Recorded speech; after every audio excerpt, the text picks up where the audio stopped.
104 миллиона человек живут вдоль одной реки. Обитаемая часть Египта занимает всего 4% территории страны. Все остальное покрывает Сахара. И земель, на которых можно жить и выращивать еду, становится все меньше. Каир растет с такой скоростью, что каждый час под новое строительство уходит 1000 квадратных метров плодородной земли.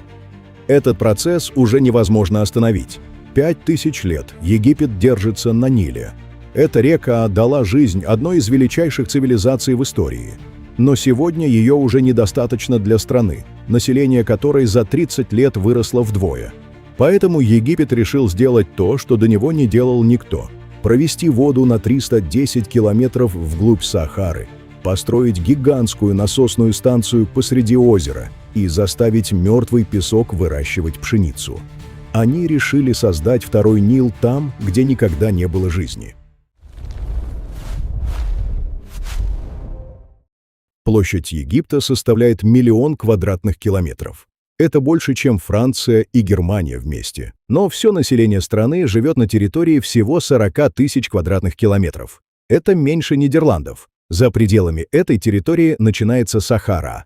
Там на сотни километров нет ни городов, ни полей. В 60-х годах Египет построил Асуанскую плотину и создал озеро Насер. Оно протянулось примерно на 500 километров и хранит 168 миллиардов кубометров воды. Плотина позволила контролировать уровень Нила и защищать страну от сильных наводнений. Воду теперь можно было накапливать и использовать в нужный момент. Но вместе с водой за плотиной остался ил, который тысячелетиями приходил с Нилом и обновлял плодородие почвы. Земля стала получать меньше естественного питания, и сельское хозяйство все сильнее стало зависеть от удобрений и постоянного орошения. А затем началось то, чего Египет больше всего боялся. В 1947 на каждого жителя приходилось больше 2,5 миллионов литров пресной воды в год. К 2024 осталось около 500 тысяч литров. Но это не вода, которую один человек может выпить или использовать дома. В этот объем входит вся вода, которая нужна стране. Для домов, полей, заводов, городов и производства еды. Если разделить эти 500 тысяч литров на весь год, получится около 1400 литров в день на одного человека. И этого должно хватать не только на самого человека, но и на всю систему, которая обеспечивает его едой и всем необходимым. К 2050-му может остаться всего около 390 тысяч литров в год. Это примерно 1000 литров в день на человека, на все сразу. А население Египта продолжит расти. И самое страшное в том, что у Египта нет другого источника такого масштаба. 98% воды страны связаны с Нилом. Одна река кормит 104 миллиона человек. Дожди здесь редкие, поэтому для Египта вода означает не просто питье. От нее зависят урожай, города и сама возможность прокормить страну. К середине 90-х Египет уже покупал за границей большую часть необходимой ему пшеницы. Основные поставки шли из России и Украины. Страна не могла вырастить достаточно зерна сама, потому что для этого нужны огромные объемы воды и сельскохозяйственной земли. В 2022 поставки пшеницы из этих стран оказались под угрозой. Для Египта это стало серьезной проблемой. Если собственной воды и земли не хватает для выращивания еды, приходится покупать еду за границей. Но с водой все сложнее. Нельзя просто купить миллионы тонн воды и привезти их в Сахару. Поэтому Египту приходится искать новые земли для выращивания еды внутри своей страны. Именно тогда особенно остро встал вопрос о расширении сельскохозяйственных районов. Власти искали территории, которые можно было бы превратить в новые поля и поселения. Один из вариантов находился далеко на западе страны. Эта территория была огромной, но для ее освоения требовался совершенно новый подход. И тогда из старых архивов достали идею, которую в 1964 сочли невозможной. В озере Насер хранится 168 миллиардов кубометров воды. Это один из крупнейших искусственных запасов пресной воды в мире. Часть воды испаряется под жарким солнцем, Часть уходит дальше по Нилу. Египет решил использовать часть этого запаса иначе. Воду должны были отправить на запад, прямо в Сахару. Там планировали создать новые сельскохозяйственные районы, построить города и переселить туда миллионы людей. Идея звучала просто. На практике для нее пришлось создать целую новую систему водоснабжения посреди пустыни. 9 января 1997 года президент Египта Хосни Мубарак объявил о начале проекта «Тошка». План был гигантским. Построить канал длиной 310 километров, освоить 230 тысяч гектаров пустыни, создать города для 3 миллионов человек и увеличить обитаемую территорию Египта на 10%. Правительство хотело превратить Тошку в новый центр жизни страны. Но сначала нужно было заставить воду подняться. Озеро Насер находится примерно на 50 метров ниже окружающей пустыни. Вода сама вверх не пойдет. Ее нужно было поднять на 50 метров, а затем отправить дальше на сотни километров. Для этого насосную станцию построили прямо на западном берегу озера. Сооружение возвышалось над водой, как отдельный остров. В дно забили стальные сваи и откачали воду из огороженного участка. На глубине 50 метров рабочие получили сухую площадку для строительства. Вокруг них оставалась вода высотой с пятиэтажный дом.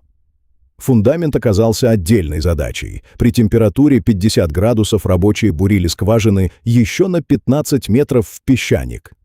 Постепенно из дна озера поднялась бетонная конструкция высотой с 15-этажный дом. Внутри сделали 24 шахты для насосов, каждая 3 метра в ширину и 30 метров в глубину. Сам водозаборный канал опускается на 50 метров. Он проходит через твердую породу и подводит воду к насосной станции. Здесь требовалась высокая точность. Ошибка могла остановить всю систему и оставить канал без воды.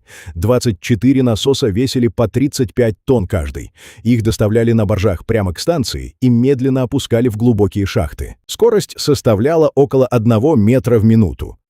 Рабочие вручную контролировали положение каждой многотонной машины, пока она уходила под землю. Для всей станции требовалось до 375 мегаватт электроэнергии. Это огромная мощность. Ее можно сравнить с энергопотреблением крупного города с населением в несколько сотен тысяч человек. Такой мощности рядом не было, поэтому к станции пришлось протянуть отдельную линию электропередачи длиной около 250 километров. Для проекта создали отдельную систему электроснабжения. Без нее насосы просто не смогли бы работать. Когда строительство закончилось, временную перемычку убрали. Вода вернулась и быстро окружила бетонное сооружение. Станция Мубарака оказалась посреди озера Насер. Станция могла перекачивать до 1 миллиона 200 тысяч кубометров воды в час. Это около 20 миллионов кубометров за сутки. Для сравнения, такого объема хватило бы, чтобы каждый день заполнить примерно 8 тысяч олимпийских бассейнов. В марте 2005-го запустили первый насос. Вода пошла дальше по системе. После долгих лет строительства она впервые начала двигаться от озера Насер к будущим полям. Один из инженеров, работавших над станцией с самого начала, рассказывал, что заплакал, когда увидел первый поток. От станции вода должна была попасть в главный канал проекта. Его назвали каналом шейха Заида в честь первого президента Объединенных Арабских Эмиратов. Он проходил через пустыню, а затем разделялся на 4 направления, чтобы подавать воду к новым сельскохозяйственным районам. Его ширина составляла 54 метра, глубина достигала 6 метров, а все русло покрывали бетоном. Для строительства собрали 2000 единиц техники. Бетонные заводы поставили через каждые 15 километров, потому что один завод не мог обеспечить весь маршрут. Машины непрерывного формования двигались со скоростью 2 метра в минуту и укладывали бетон без остановки. Но даже бетон приходилось защищать от жары. При температуре 50 градусов свежая смесь могла потрескаться за несколько часов. Солнце быстро испаряло из нее воду, и бетон терял прочность еще до того, как успевал нормально затвердеть. Поэтому работы проводили ночью, а готовые участки старались сразу защищать от жары. Если повреждался участок длиной хотя бы 1 метр, его разрушали и заливали заново. Дальше начиналась борьба с пустыней. Стены русла осыпались каждую ночь, и часть проделанной работы приходилось восстанавливать заново. Летом температура грунта поднималась до 70 градусов, а гидравлическая жидкость в машинах могла закипать. С июня по сентябрь рабочие копали только ночью. Даже в 3 часа утра температура оставалась на уровне 38 градусов.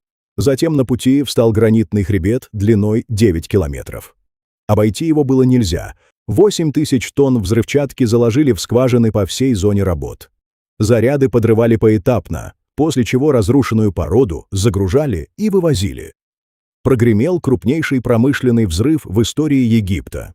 Ударная волна ушла на 20 километров. 1 миллион кубометров гранита пришлось раздробить, погрузить и вывести. На расчистку ушло 9 месяцев. Но затем произошел новый удар. Налетела песчаная буря. 300-метровая стена песка двигалась со скоростью 80 километров в час. За одну ночь 2 метра песка снова накрыли трассу. Рабочую зону пришлось расчищать заново, а технику откапывать из-под песка.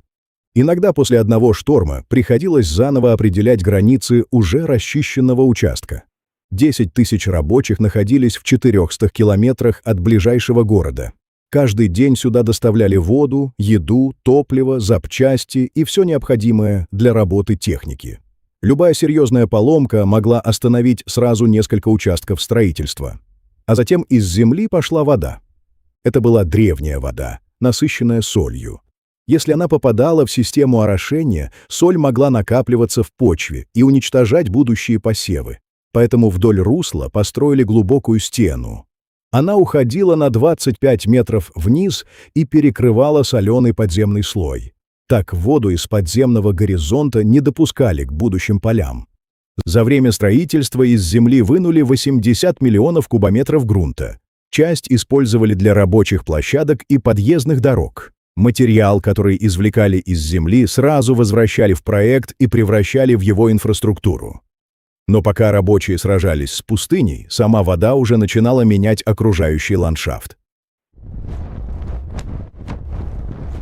В 1998-м озеро Насер поднялось до рекордного уровня. Избыток воды прошел через естественный перелив. В местах, где раньше были только песок и камень, начала появляться вода. Так в пустыне сформировались 4 огромных озера. Их заметили даже с орбиты.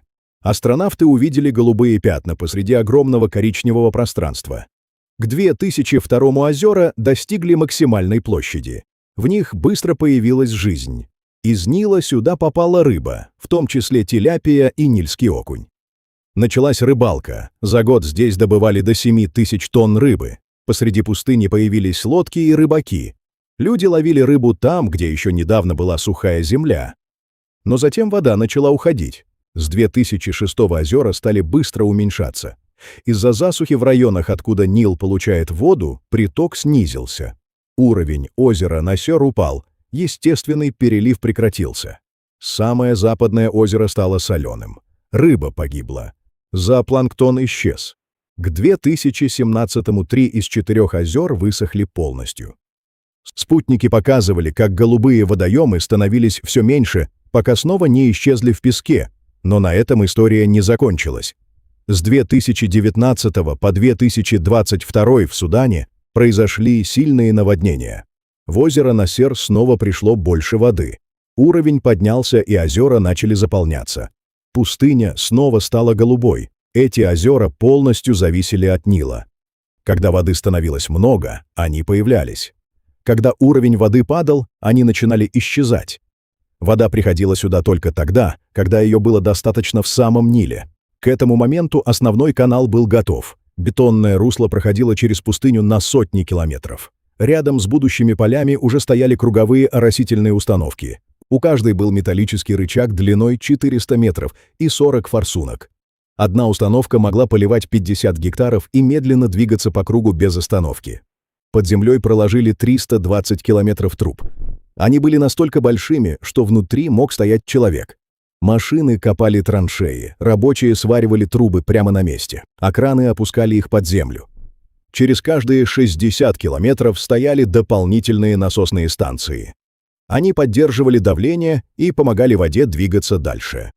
Затем одновременно запустили 18 главных насосов. Вода из озера Насер пошла через водозаборный канал и начала подниматься вверх. Из туннелей вырвался мощный поток белой воды. Он шел с такой силой, что вокруг поднимался ветер. Вода двигалась на запад.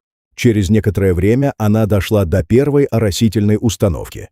400-метровый рычаг медленно начал вращаться. Открылась первая форсунка. Вода ударила по раскаленному песку, и он начал темнеть прямо на глазах. Вода впервые пришла туда, где тысячи лет ее не было. Но одной воды было недостаточно. Почва здесь не подходила для обычного земледелия. В ней не хватало органики, а плотный слой глины мешал корням и не давал воде нормально уходить в землю. Бульдозеры начали разрыхлять этот слой на глубину 600 миллиметров. Каждый участок проходили техникой, разбивая твердую корку. Затем в песок добавляли тысячи тонн черной плодородной земли и проверяли, какие растения смогут здесь расти. Но вскоре появилась новая проблема. Стальные колеса одной из оросительных установок начали проваливаться в мокрую глину, огромный рычаг длиной 400 метров наклонился. Машина остановилась. Инженеры увеличили ширину шин в 2 раза. Площадь контакта стала больше, нагрузка распределилась по поверхности, и установка снова начала двигаться. Через 10 дней появились первые зеленые ростки пшеницы. Рабочие разрывали почву руками и смотрели на корни. Но вместе с ними на поверхность вышла новая угроза. Между рядами появились белые кристаллы соли. Жара вытягивала соль из глубины. Она поднималась вместе с водой и начала уничтожать молодые посевы. Тогда под землей проложили дренажные трубы на глубине 1,5 метра. Они перехватывали поднимающуюся воду и отводили ее из зоны корней. Появился первый урожай. Пшеница доходила людям до пояса. Круговая оросительная установка медленно двигалась по кругу и поливала огромный участок земли. Внутри этого участка все стало зеленым, а всего через 400 метров начиналась обычная пустыня. Граница между ними была видна сразу. С 1 гектара получили 5,2 тонны пшеницы. Это 5200 килограммов зерна. После переработки из него можно получить около 4 тонн муки. 1 гектар новой земли дал столько зерна, что из него можно испечь миллионы порций хлеба. Затем в пустыне начали выращивать египетский длинноволокнистый хлопок. Вдоль канала высадили 1,5 миллиона финиковых пальм. Там, где раньше был только песок, начали появляться большие поля. А через 3 месяца после прихода воды произошло то, чего никто не планировал. Над новыми полями появились птицы. Потом сюда начали прилетать пчелы, а позже появились лисы. Вместе с растениями сюда пришла и другая жизнь. Вокруг новых полей начала формироваться своя экосистема. Новые поля находились далеко от городов. К ним нужно было доставлять технику, людей, топливо и все необходимое для работы. Поэтому заранее проложили 400 километров дорог через пустыню. Даже грунт, который вынули во время строительства, использовали для этих дорог и подъездов. Но главное изменение стало видно сверху. На спутниковых снимках НАСА появились зеленые участки посреди огромной пустыни. Там, где раньше была только Сахара, теперь были видны большие сельскохозяйственные поля. Из космоса стало ясно, что вода действительно изменила эту часть Египта. И только теперь стало ясно, насколько сильно реальность отличалась от первоначального плана. Египет хотел превратить в сельскохозяйственные поля около 230 тысяч гектаров пустыни. Рядом с новыми полями должны были появиться города для 3 миллионов человек.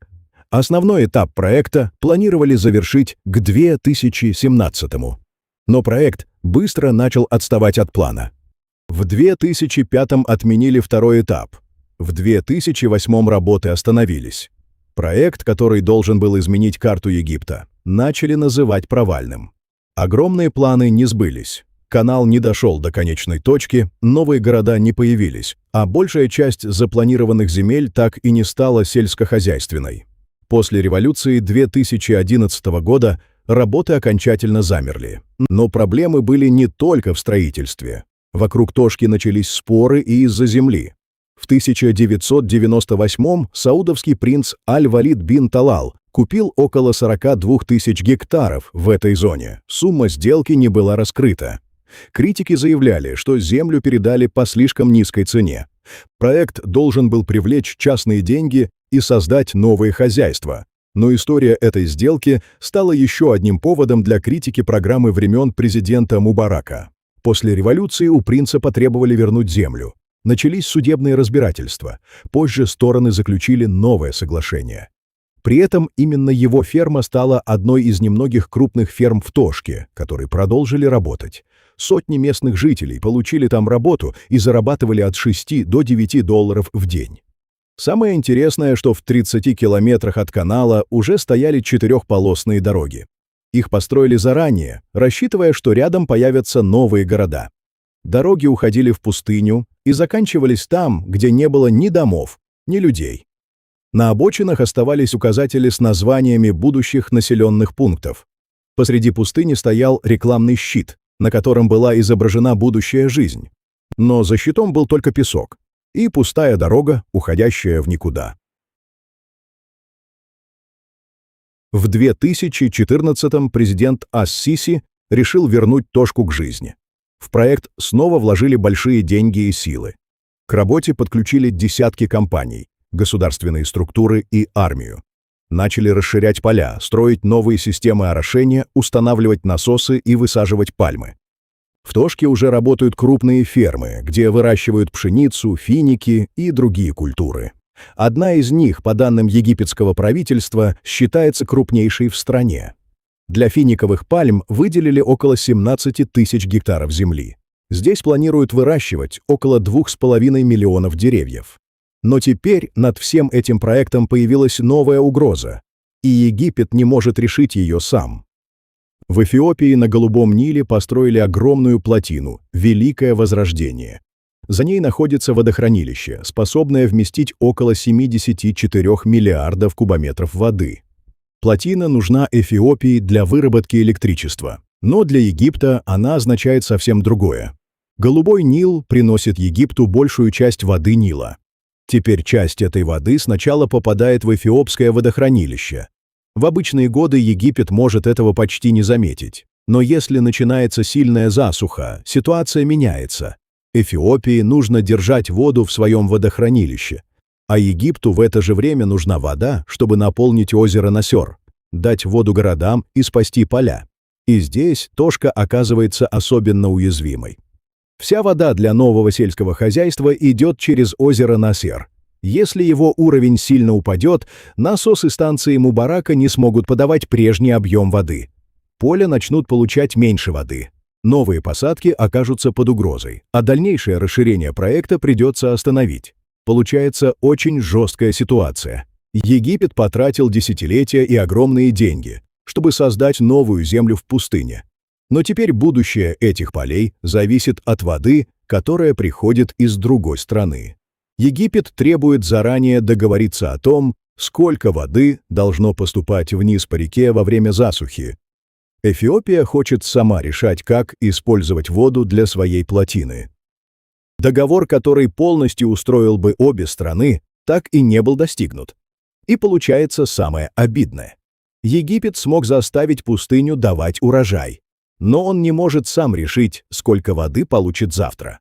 На мой взгляд, Тошка уже доказала, что пустыню действительно можно превратить в землю, которая кормит людей. Но сможет ли Египет сохранить этот результат через 10, 20 или 30 лет? Станет ли Тошка новым центром жизни Египта? Или однажды воды станет меньше, поля начнут высыхать, а пустыня снова заберет эту землю? Напишите, как вы думаете, в комментариях. Если вам понравилось это видео, поставьте лайк и подписывайтесь на канал. Здесь мы разбираем самые невероятные проекты.